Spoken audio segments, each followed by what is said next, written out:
I want to start today by asking you to just locate a specific feeling.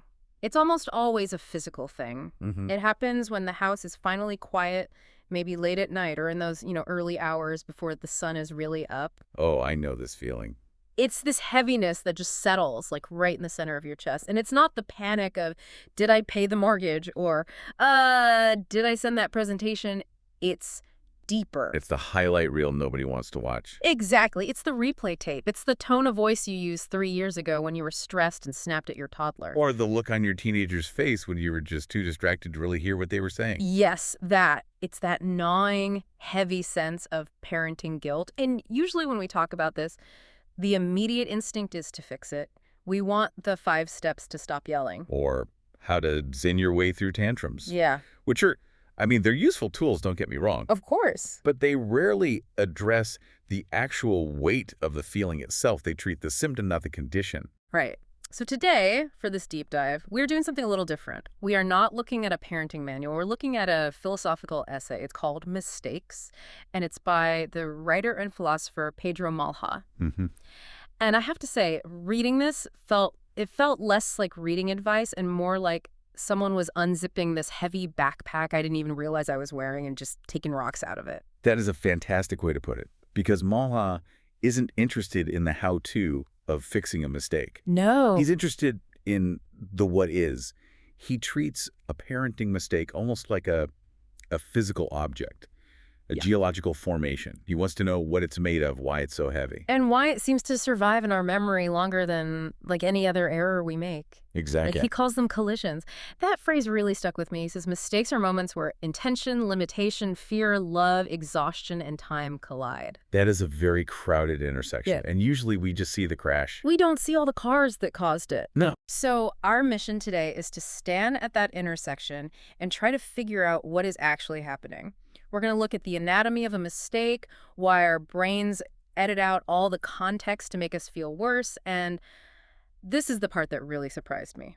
Why Mal thinks mistakes might actually contain a form of intelligence. It's a radical reframing. Mm. We're going to unpack why we hold on to these moments, Yeah. how time distorts them, and maybe how we can carry them without being, completely crushed. Okay, so let's start with the structure, the Right. anatomy of the thing. The first point Malha makes is about time. And honestly, it's a bit terrifying when you stop and think about it.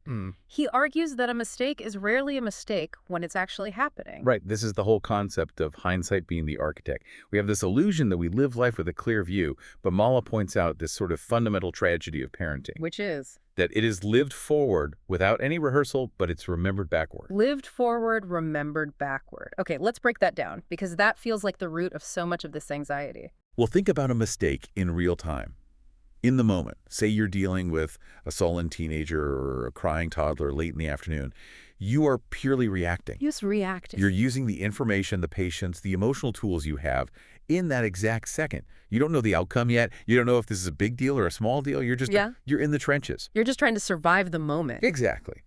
But later, maybe that night when you're lying in bed, or maybe 5 years later, you look back and now you have all this new information.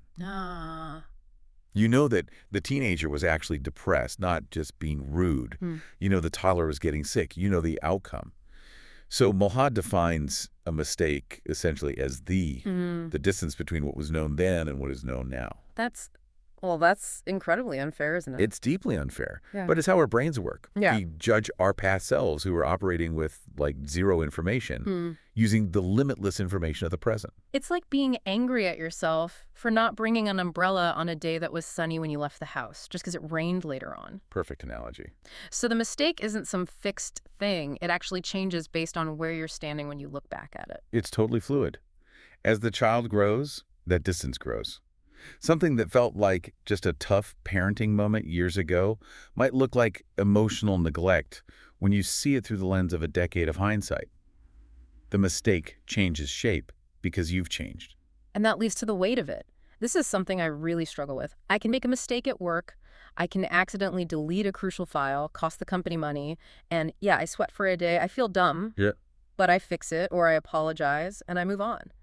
Why do parenting mistakes feel so much heavier? Why do they stick to your ribs? Mala argues it's the fear of irreversibility. Irreversibility. In most other parts of life, there's a reset button, a save as. In parenting, a word spoken can't be unsaid. A moment of absence can't be refilled. The arrow has already left the bow. There's no Command Z for a cruel comment. None. And because we know we can't reverse it, parents engage in what Malha calls an imagined reach. It's a fascinating concept that explains that panic we feel. Imagined reach. Is that like projecting? It's projecting on steroids. It means we don't just see the mistake right here, right now. We project it forward into the future. If you snap at your kid today because you're stressed, you don't just think, oh, that was a bad interaction. No, you think, oh, I do this. It's the spiral. What's the spiral? You go from, I lost my temper over spilled milk to, my child is going to need therapy in their 30s because of this specific Tuesday morning. That is the imagined reach. Exactly. Yeah. You're imagining the mistake landing not on the child in front of you, but on their future self, their future identity. You're terrified this one error is the brick that builds a broken adult. Right. And that projection adds a massive amount of phantom weight to the actual event. You aren't just lifting the weight of a bad afternoon. You're lifting the weight of a ruined future. It's like we're writing a tragedy in our heads before the second act is even over. But there's another layer to this anatomy you mentioned. The editing room of our memory. That one felt very personal. This is so crucial for understanding guilt. Mala explains that when we look back at a mistake, our memory acts like a very dishonest film editor. Dishonest how? What are we cutting out? We strip away the context. Yeah. Most parenting mistakes don't happen in a vacuum. They happen under all these invisible pressures. Fatigue, financial strain, a sick parent you're caring for. It's a background noise. The stuff that wears you down before you even start the day. Right. But when you replay the tape of the mistake later, your brain just mutes all that background noise. You don't remember you had a migraine. You don't remember you were worried about making rent. You don't remember you hadn't slept for more than 4 hours in 3 days. You just remember the snap. You just see the failure. You see yourself yelling or ignoring them or being impatient. The memory isolates the action from the environment that caused it. So it becomes a verdict on your character. I am an angry person, instead of I was a desperate person in a really hard moment. Precisely. It creates a self-accusation that is totally stripped of the reality in which the mistake happened. It's a courtroom where the defense attorney isn't allowed to speak about the circumstances. That is heavy. Yeah. But it makes so much sense. We treat ourselves with a kind of cruelty we would never apply to a friend. Never. If a friend told us that whole context, we'd say, of course you snapped, you were exhausted. But we just don't give ourselves that grace. No, we demand perfection regardless of the conditions. I want to pivot here because Malha introduces an idea that seems at first like a total contradiction. Usually we think mistakes happen because we were careless, we checked out, we weren't trying hard enough. But he suggests that a lot of mistakes, maybe the most painful ones, actually come from caring too much. Yes, this is the paradox of love. He really challenges that idea that mistakes are always born of neglect. He writes that many of them come from effort that has nowhere to rest. Effort that has nowhere to rest. That is such a poetic phrase, but what does that look like in reality? Okay, imagine a high-pressure fire hose with nowhere to aim. Think about the parent who is hovering, overprotecting, maybe controlling a situation too tightly. The helicopter parent. Or the snowplow parent. Or even just the really anxious parent. They're critiquing how the child does their homework, or micromanaging their social life, or jumping in to solve a problem before the child can even try. That behavior often leads to conflict and tears. And mistakes. And mistakes in judgment. But the root of it isn't malice. It's this desperate, overflowing desire to protect the child or prepare them for a harsh world. The love is so big, it just spills over into anxiety and control. So the effort has nowhere to go, so it becomes interference. The mistake is a byproduct of the love. In many cases, yes. And Mala says this is exactly why it hurts so much. Love raises the stakes. If you didn't care about this little human more than anything else in the universe, the mistake wouldn't sting. You'd just shrug. You'd shrug. But because the love is total, the failure feels total. And that connects to the repetition part. I think every parent listening has that loop, that specific argument or failure that they just keep repeating. Oh, yeah. You tell yourself, I am not going to lose my cool during the bedtime routine tonight. You promise. And then, late at night, there you are, losing your cool. And the interpretation is usually, I'm stupid or I'm broken. Why can't I learn this lesson? It feels like a character flaw. But Mala points to the structure of time again. He says mistakes repeat because days loop and needs return. It's Groundhog Day. It is. The conditions that caused the first mistake, the tiredness, the sensory overload, the rushing to get out the door in the morning, those conditions aren't fixed. They resurface every single day. You face similar mornings, you face similar afternoons. You face those tired endings to days where everyone's fuse is just gone. Yes, the pressures just reset. Yeah. And he makes a crucial point here about the nature of this job versus any other job. But there's no distance. There is no distance. In a corporate job, if you mess up, you can go home for the weekend. You can step away, get some perspective, reset your nervous system. You can clock out. You can physically leave the building. You cannot clock out of being a parent. The child is still there the next morning. There's no pause button where you can go away to a mountaintop, become a better, more patient person, and then come back and try again. You have to learn while doing it. We're building the plane while flying it, and the plane is screaming, and we haven't slept. And because there is no pause, we often fail to recognize what Malha calls the intelligence within the mistake. Okay, this was a turn I did not expect. The intelligence within mistakes. Because usually a mistake just feels like stupidity, not intelligence. How can a screw-up be smart? Malha suggests we reframe the signal. Mistakes aren't just failures of character, they are data. They're signals that a limit has been reached. Like a dashboard light coming on in your car. That's the perfect way to put it. When you snap or forget or disengage, it is often your system telling you that you are carrying more than you can hold. It's a signal. It reveals exhaustion. Yeah. It reveals overload. It reveals fear. It's your biology saying, I am at capacity. But if we don't see it as a signal, if we just see it as a flaw, we completely miss the message. We ignore the check engine light and just drive faster. And when we just see it as a flaw, we try to fix it by just gripping the wheel harder, which Mala warns against heavily. He calls it hardening. Oh, I've done this. The parent becomes obsessed with not repeating the error. They become vigilant. You get so scared of messing up again that you stop being natural. You become this weird, monitored version of yourself. You lose your presence. Your attention shifts from the child in front of you to the fear of doing harm. You're monitoring your own tone, your own face, and that internal tightening. Yeah. That constant self-monitoring can be just as draining and disconnecting for the child as the original mistake was. It's like walking on eggshells in your own home, but you're the one throwing the eggs. That's a vivid image, but yes. Yeah. You're not with your child anymore. You're with your anxiety about your child. You've hardened yourself against the possibility of error, but in doing so, you've hardened yourself against connection. Wow. And this leads to another really fascinating point he makes about the disconnect in memory, the imbalance. This is the idea that we remember things the kids just don't. It's one of the loneliest parts of parenting. A parent can carry a sharp word or a missed event or a bad vacation for decades. It feels alive to them. It's a hot coal in their pocket. But for the child. It might have left no trace at all. Or the opposite can happen. Correct. And that can be just as destabilizing. Sometimes an adult child will say, hey, remember that time you said X? And the parent has absolutely no memory of it. Oh, that's jarring. Or the parent apologizes profusely for ruining that holiday years ago, and the child says, what?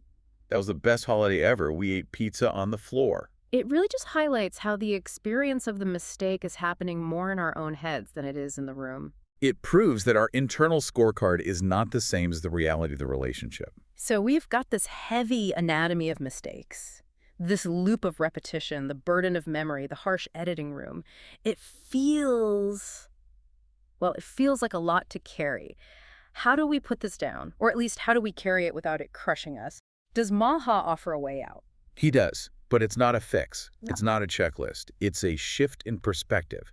He suggests we restore the context, moving from a global view to a specific one. Okay, what's the difference there? A global view is a verdict. I am a bad mother. I am an angry father. It defines your whole being. It stains everything.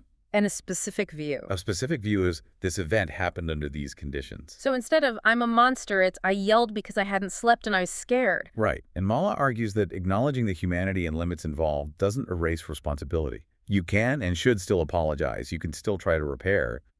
But it removes what he calls unnecessary cruelty. That phrase, unnecessary cruelty, we are so mean to ourselves in our own heads. We are. And in being so cruel to ourselves, we forget about the long conversations. This is the accumulation idea, right? Yes. We often fear that parenting is fragile. that one wrong move shatters the whole vase. We think it's brittle. But Mala argues that relationships are shaped by accumulation. It's the thousands of ordinary acts that surround the mistake. It's the sheer volume of the mundane, the thousands of breakfasts, the thousands of good nights, the miles driven to practice, the socks picked up off the floor. That is the background against which the mistake stands. The mistake feels huge because it's sharp and painful, like a sudden spike on a graph.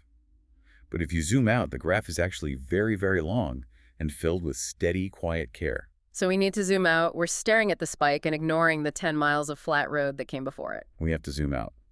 Mala says that care is always imperfect because it is human. And that isn't some comforting slogan to put on a coffee mug. It's just a biological fact. We are limited beings responsible for other lives. Mistakes are not interruptions to parenting. They are woven into it. Woven into it. That's a key shift. It's not that the mistake is a glitch in the software. It's part of the actual code. Precisely. And Mala suggests that when we name mistakes, when we stop hiding them like they're secret evidence of our failure, they change weight. They become part of the story rather than the whole story itself. Part of the story rather than the story itself. I love that. It reminds me of the end of the essay where he talks about what mistakes are actually asking of us. They aren't asking to be erased. No, they're asking to be seen accurately, to be seen as moments where care met a limit, where love met exhaustion. And when we see them that way, they don't have to dominate our attention. They can just take their place among all the other moments, the laughter, the boredom, the joy. It's a call for a kind of radical self-compassion, isn't it? Not letting ourselves off the hook because we do have to repair things, but just seeing the reality of the job. It's recognizing that the heaviness we feel is so often a projection of our own fear and not a reflection of the actual reality of the relationship. So as we wrap up this deep dive into Pedro Mala's mistakes, let's try to summarize this shift for anyone listening who might be feeling that heaviness right now. Parenting mistakes aren't just errors. They're complex collisions of time and emotion. They hurt because we can't reset them and because we love so hard that it raises the stakes. And we keep making them because the conditions of life, the fatigue, the loops of our days keep repeating. But the mistake isn't the verdict on who you are. It's a signal of overload. And it's just one data point in a very, very long conversation of care. It's about taking the long view, seeing the thousands of ordinary acts that surround that one bad moment. Exactly. The goal isn't to be a parent who never makes a mistake. That person doesn't exist. The goal is to be a parent who sees the mistake accurately, repairs it, and keeps going without letting the guilt eat them alive.